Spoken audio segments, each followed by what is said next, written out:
J-RodTV here. I'm Jared. I'm glad that you tuned in with me today. I got a question for you.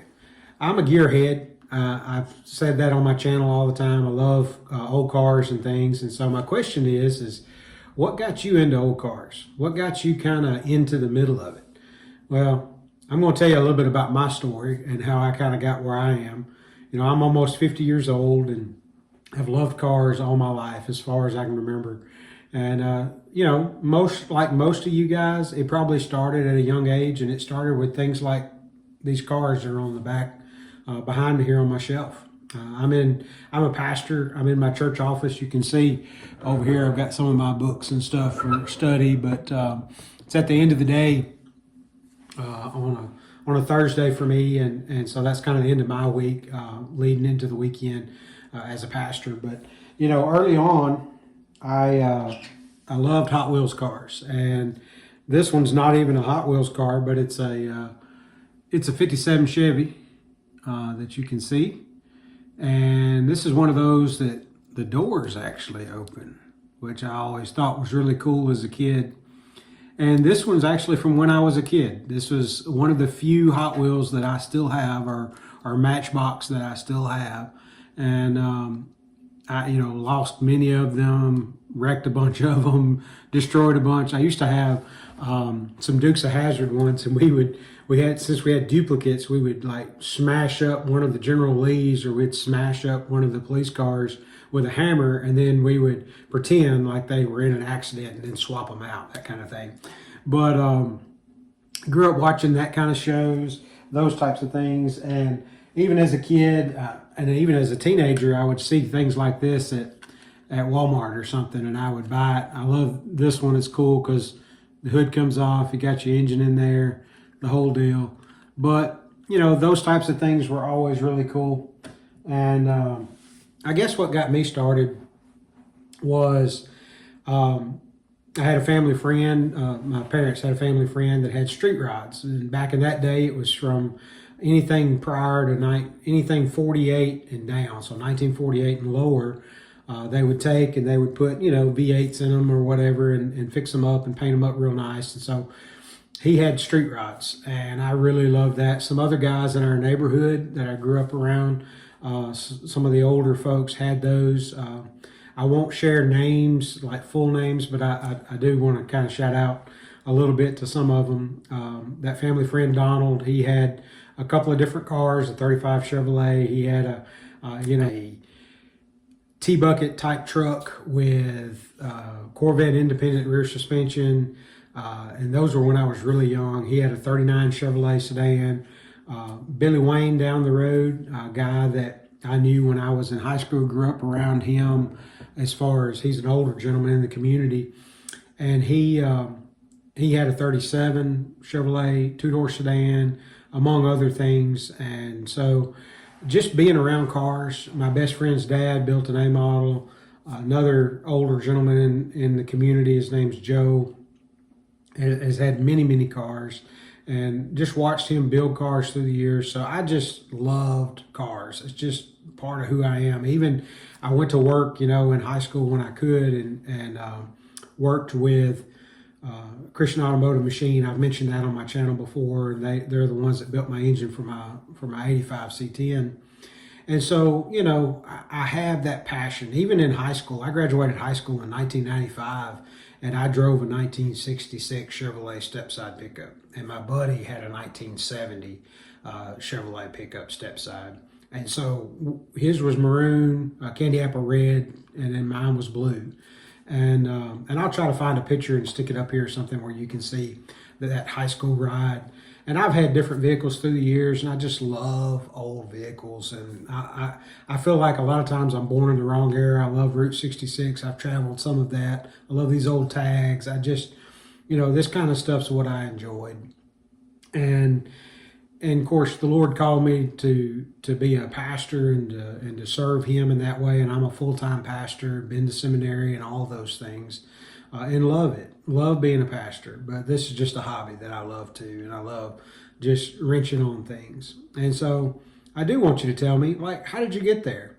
You know, another interesting thing, if you're into that, is when I worked at the engine place, I had a S10 Blazer that had a V8 in it, and I bought it that way from a guy that had built it, and I actually won third place. There's a little trophy back here behind me. It's kind of hard to see, but the third place trophy for that particular vehicle, and I've got a trophy up there above my head, right there, that I got first place on the patina vehicle in the truck that I have. I was the only one in the patina class, but nonetheless, and I've won second place. There's a medallion back there you see right there, second place for one of the patina classes too. But anyway, when I was a kid, I don't know if you're my age, maybe you were around it, I don't know. But when I was a kid, there was a game called Street Rodder, and that was the coolest game I've ever seen. And I still play it some every once in a while. It's an old PC game, an old game that was on a computer. And so when I was in elementary and, well, I would say junior high and high school, computers were getting big. Yeah, I'm old. And so we could play those games. And my dad was a principal, so I'd go up to the school and I could play in the computer lab at the school during the summer. And so I would play that game, and I may try to record some of the gameplay and show it to you if you haven't seen it. It's really cool the way that the game is, and I'll talk about it a little bit and share it maybe here in this video. All right, I want to show you this video game I was talking about earlier. You know, I talked about when I was in junior high or high school, this game was on the computers and I would go play it at the school. And so this is Street Rodder. I'm going to load the game in the emulator here. It's a really cool game. And let me turn the volume up. You may hear my hands or see my hands, but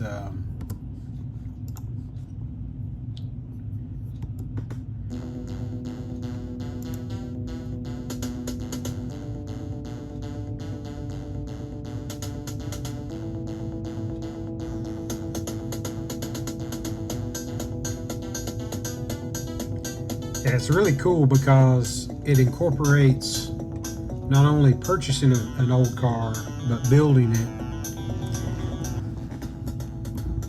Again, you're watching J-RodTV. I'm Jared. I'm glad you guys are watching.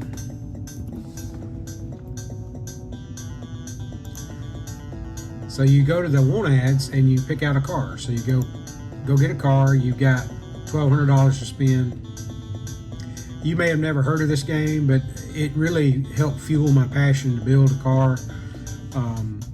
You know, being a car guy, so you can get a Thunderbird for $800, that kind of stuff. I'm kind of a Chevy guy or a Plymouth, and so usually I'd go buy something that I personally would want.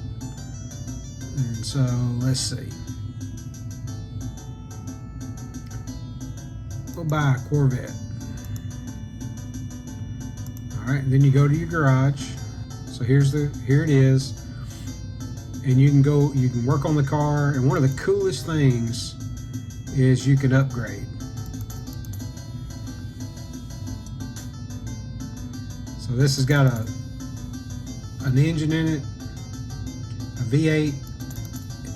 It shows you all sorts of information, and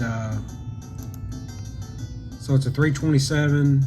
It's 88% worn, so it's almost wore out. It's got a GM transmission that's worn. It's got all that information that you see, and then you can do stuff. So I'm going to sell the parts that I just took off. I'm going to sell the carburetor, and I'm going to sell the manifold. I'm also going to go under the car. I'm going to remove the exhaust manifold, trying to make it better. And then I can go back to the want ads and I can buy parts. So I need a 4-barrel intake. So I'll go down here to manifolds, I can buy a GM manifold for 3 2-barrels, or I can buy for 2 4s. So that's just a standard manifold. You can buy a race one too for 90. So that's what I'm going to do. And then I gotta buy carburetors. You can also buy like tonal rams and stuff like that. So I'm gonna buy 2 carburetors. Let's see. I'm gonna buy the race carburetors. And then I go back to the shop. I've got $50 left. And then I'm gonna go race this thing. So I gotta do the parts. And when I was a kid, this was so cool to work on your engine. And I know it's just a little bit. You can take this bolt out and undo this, and then you can change the engine out and buy a different engine, all that kind of stuff. So as a kid, that was awesome to be able to do that kind of thing.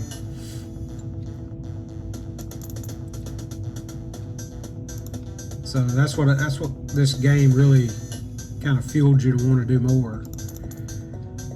And then you can tune it, and I find that you just got to get it down here into that red spot, and that's kind of the sweet spot from playing the game enough. Top speed's 92 miles an hour, and it's because everything's wore out. But we're gonna give it a try. See, the gear ratio is kind of high. You can buy a better gear too. Let me see. Go back under the car. Yeah, differential. So I don't have a spare one. But anyway, you can go out and you can race. So you drive down to the local burger joint, cars come by, and then you can check under their hoods. Oh yeah, I got a V6, so we're gonna race this guy. We're gonna drag race him, and we're gonna go for 50 bucks. And he says okay. So we're gonna give it a try.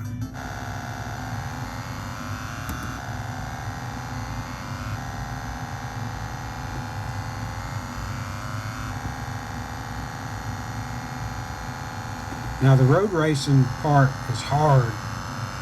It's curves and all sorts of stuff. You can even race for pink slips. It's pretty cool. I'm just giving you kind of a short idea about how this game works.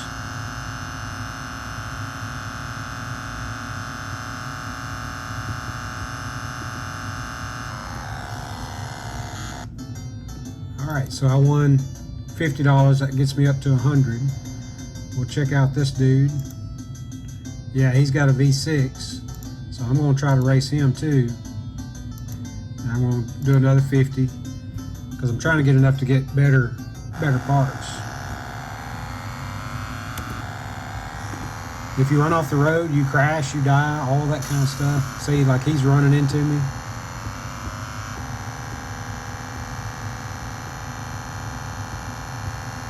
And if I run into him, I'll end up losing.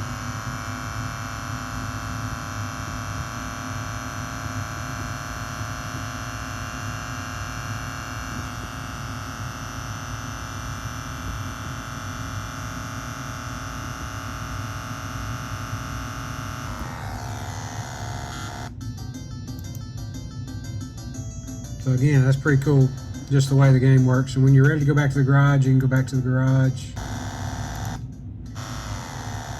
And you can do other stuff like you can take the bumper off, so you can strip it. You can strip the rear bumper. You can even chop the roof. Can't chop the roof on this car, but you can on some. You can paint it different colors. So we want the next color. You see the color changing down here. Blue, gray, red. So we'll go ahead and paint it red. And you can change the wheels and put like racing tires on it, that kind of stuff. So it's pretty cool. And then you have the race night on the 20th, and the goal is to try to beat the big king. So, but anyway, this is a pretty cool deal. You can even change the transmission, you know, that kind of stuff. So I thought I'd just share that with you. So again, tell me what you think about how you got started into cars and being a gearhead. I'd love to know. You know, I've had lots of different cars through the years. I've had that 66 Chevrolet pickup was my second vehicle ever. I drove a 1975 Dodge full long wheelbase pickup, one of the D50s or D100s or whatever they are, ugly truck, but it was cream. It was cream and green. It was two-toned. It was crazy. But it was a good truck. And then I got that 66 Chevrolet. And then after that, I really wanted a street rod. So I did some trading with a guy down the road and had an opportunity to work on a 46 Ford Coupe. Um, and so started on that, and I just didn't get very far with it. And then I bought a 1929 Dodge Brothers Coupe, 5 window coupe, and had that for years. I built a 327 engine when I was working at that engine shop for it. I built that. I built a rear end, a 9-inch Ford rear end, narrowed it. I took machine shop out of high school in my junior college days, and so I cut the 9-inch Ford axles down and kind of prepped all these parts. Bought a 4-link system, bought a lot of parts, built a transmission, had a transmission built for the 29 Dodge Brothers, and then life happened. I got married, had kids, and it just set. And then the Lord called me into ministry, and so I sold that vehicle.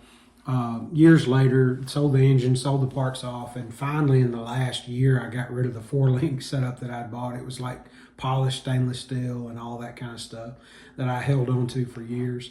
And I still love street rods. I've always liked Novas and Chevelles and things like that too. I have great respect for the Mopars. My best friend, his dad has a 69 Roadrunner. His name's Eddie, and awesome guy. He was a big impact in my life. He loved cars too, so still does. And so it was just one of those things that it was cool to see that impact that had in my life, because he built an A model. He also built that car. I helped with his son's 70 Chevrolet C10, all that stuff, and I helped other guys in the community. I was always hanging out while they were building their cars and things, and so I had a lot of time in the garage, because that's just what I love to see, and truthfully, that's what I wanted to do for a living. When I was coming out of high school, I literally wanted to go to like the Wyoming Tech that we used to see advertised all the time, and I wanted to go and build cars, but the Lord had other plans, and that's okay, because I believe that Jesus called me to this task of being a pastor.